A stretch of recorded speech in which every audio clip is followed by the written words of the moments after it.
Hello, in this video let us talk about a few more rules of integration. So far we have discussed how to use the power rule for the integrals. When we looked at the derivatives we had many more rules, so let's look at the other rules that are that we use for the derivatives and for the integrals. So the next rule is sum and difference. What do we do if we have multiple functions that we add in or subtract in? How do we take integral of that? How do we take integral of an exponent? And then how do we take an integral of a logarithmic function? So here are the rules side by side.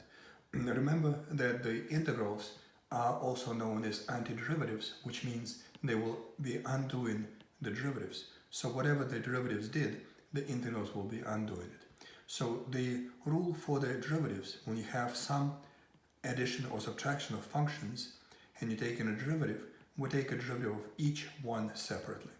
And the same rule applies for the integrals. We undo the derivatives if we have functions that are added or subtracted. We integrate each one separately and undo the derivatives for each one separately. And then we add plus c because there is always a constant when we have integrals without the numbers on top and bottom. Those without the numbers are called indefinite integrals. Those integrals with the numbers are called definite integrals, and we will discuss those later. For now, any integral that does not have numbers is going to get plus c. Now, for the derivatives, the derivative of e to the x is itself. So when you undo it, you get back exactly what you started with. And so the integral of e to the x is also itself plus c. And then the natural log, the derivative of natural log is 1 over x. And so to undo it, the integral of 1 over x is natural log of absolute value of x plus c. We'll put absolute value around the natural log because whatever is inside of logarithm is always positive. It can never be negative, it can never be 0.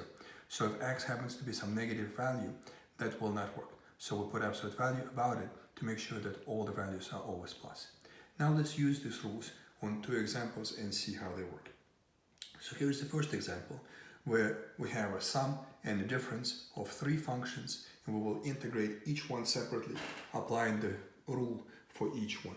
So we integrate 5x to the 4th dx, we're going to integrate 6x to the 2 dx, and we integrate in 10 dx. So for the first term, we're using the power rule, and here on the side, the integral of x to the n dx, using the power rule, we add 1 to the exponent and divide by that power plus c. So we add 1 to the power, the 4 becomes 5, we divide by that power, and there was a 5 to begin with in the front. Then for the x squared, we add 1 to the power, becomes 3, divide by 3.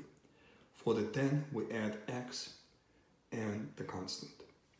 So now we reduce, and we're done. We have x to the 5th, 3 goes into 6 twice,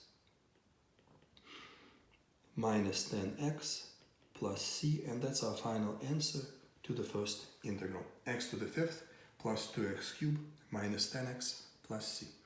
Excuse me. Now let's do one more example. This one has new functions.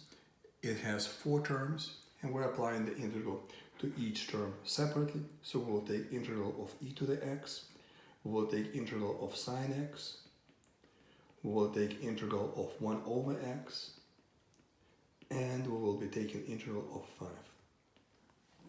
The integral of e to the x is itself. The integral of sine x is negative cosine x. We can look it up in the table.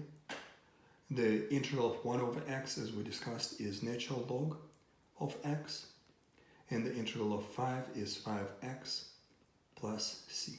And that's the final answer to our last example of this video note. If you have any questions on anything, please let me know. So here are the new rules and how to use them to integrate. Thank you for your time. If you have any questions, please let me know.